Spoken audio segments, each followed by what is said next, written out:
اکثر لوگ سوال کرتے ہیں کہ آسمان سے فیصلے جلدی کیوں نہیں اترتے، ہم پر بند دروازے آخر کیوں نہیں کھلتے۔ لوگ مایوس ہو کر پوچھتے ہیں کہ اللہ صبر کا پھل کب دیتا ہے، وہ طویل انتظار کے بعد بھی آزمائش ختم کیوں نہیں کرتا، کیا اللہ ہم سے ناراض ہے؟ یاد رکھو کہ زندگی میں ناکام اور پیچھے رہ جانے والے لوگ وہ ہوتے ہیں جنہیں یہ معلوم ہی نہیں ہوتا کہ ہمت ہارنے کے وقت وہ کامیابی کے کتنا قریب ہو چکے ہوتے ہیں، کیونکہ جب کوئی آزمائش اپنی انتہا پر ہوتی ہے تو وہ اپنے آخری مراحل پر ہوتی ہے۔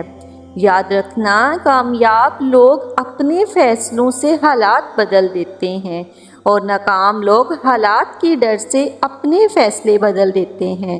شیخ سعدی رحمۃ اللہ علیہ فرماتے ہیں، مایوسی اور ناامیدی ایسی دھوپ ہے جو سخت سے سخت وجود کو جلا کر راکھ کر دیتی ہے، تو ایک عادت جو تمہیں بہت سا اندرونی حوصلہ بخشے گی وہ ہے مشکل سے مشکل وقت میں اللہ سے نیک گمان، کڑے امتحانوں سے گزرنا، ٹوٹنا بکھرنا اور اس کے باوجود بھی ہر مرتبہ اللہ سے رجوع کرنا، اس ایمان کے ساتھ کہ جس رب نے اس امتحان کے لیے منتخب کیا ہے وہ اس پر پورا اترنے کا حوصلہ اور ہمت بھی عطا کرتا ہے۔ اللہ قرآن میں فرماتا ہے، اللہ کسی جان کو اس کی طاقت سے زیادہ تکلیف نہیں دیتا۔ اللہ ہر انسان کو وہی مشکلات دیتا ہے جو اس کی برداشت کے مطابق ہوتی ہیں۔ بے شک مشکل کے ساتھ آسانی بھی ہے، ہر مشکل کے بعد اللہ آسانی پیدا کرتا ہے، بس صبر اور اللہ پر بھروسہ ضروری ہے۔ کہہ دو کہ ہمیں ہرگز کوئی نقصان نہیں پہنچ سکتا سوائے اس کے جو اللہ نے ہمارے لیے لکھ دیا ہو، وہی ہمارا مولا ہے، اور مومنوں کو اللہ پر ہی بھروسہ کرنا چاہیے۔ کوئی بھی تکلیف یا نقصان اللہ کے حکم کے بغیر نہیں ہو سکتا۔ ایمان والوں کو اللہ پر مکمل بھروسہ رکھنا چاہیے۔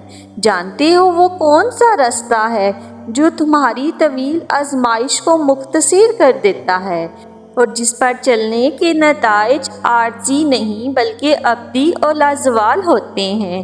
تو سنو، مشکلات چاہے کتنی ہی سخت کیوں نہ ہو اور آزمائش کتنی طویل کیوں نہ ہو، کچھ چیزیں ایسی ہیں جس سے اللہ کی مدد مل کر رہتی ہے کہ جب تم مستقبل کے تمام خدشات کی فکر سے آزاد ہو کر اپنا معاملہ اس عظیم رب کے آگے رکھ کر مطمئن ہو جاتے ہو کہ جس کے پاس ہر پرانے زخم کا مرہم اور نئے سفر کی بہترین منزل کا وہ راستہ موجود ہے جو تمہیں دنیا کی نظر میں باکمال اور اللہ کی نظر میں سرخرو کر دیتا ہے۔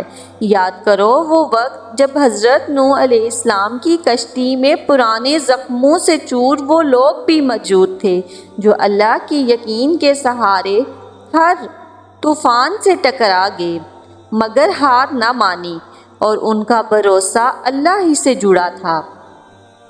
جس شخص کے ساتھ اللہ بھلائی کا ارادہ کرتا ہے اس کو تکلیف میں مبتلا کر دیتا ہے۔ اللہ جب کسی سے بھلائی چاہتا ہے تو اس کو آزمائشوں میں ڈال کر اس کی روحانی قوت کو بڑھاتا ہے۔ اللہ نے زمین پر اپنی رحمت کے 100 حصے رکھے ہیں، ان میں سے صرف ایک حصہ زمین والوں کو دیا جس کے ذریعے وہ ایک دوسرے پر رحم کرتے ہیں۔ اللہ کی رحمت بہت وسیع ہے اور انسانوں میں رحم اور اس کی رحمت کا ایک چھوٹا سا حصہ ہے۔ اللہ قرآن میں فرماتا ہے، اور حقیقت یہ ہے کہ ہم نے انسان کو پیدا کیا ہے، اس کے دل میں جو خیالات بھی آتے ہیں ہم ان سے خوب واقف ہیں، یہاں تک کہ ہم اس کی شہرت سے بھی زیادہ قریب ہیں۔ تو یاد رکھو اللہ کی مدد اور اس کا رحم ہمیشہ تمہارے قریب ہے۔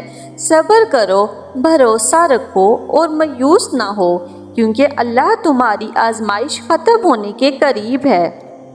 اے اللہ، ہم تجھ سے صبر اور استقامت کی دعا مانگتے ہیں، ہمیں آزمائشوں میں کامیابی عطا فرما، ہمارے دلوں کو ایمان سے منور کر دے اور ہمیں ہر مشکل کے بعد آسانی عطا کر۔ اے رب العالمین، ہمیں اپنی رحمت اور حفاظت میں رکھ، ہمیں کبھی مایوس نہ ہونے دے اور ہمارے دلوں کو اپنے ذکر سے ہمیشہ زندہ رکھ۔ اے اللہ، جو مشکلات کا سامنا کر رہے ہیں ان کے دلوں کو سکون عطا فرما، ان کی آزمائشوں کو آسان فرما اور ان کو اپنی مدد اور نصرت سے نواز دے۔ آمین یا رب العالمین۔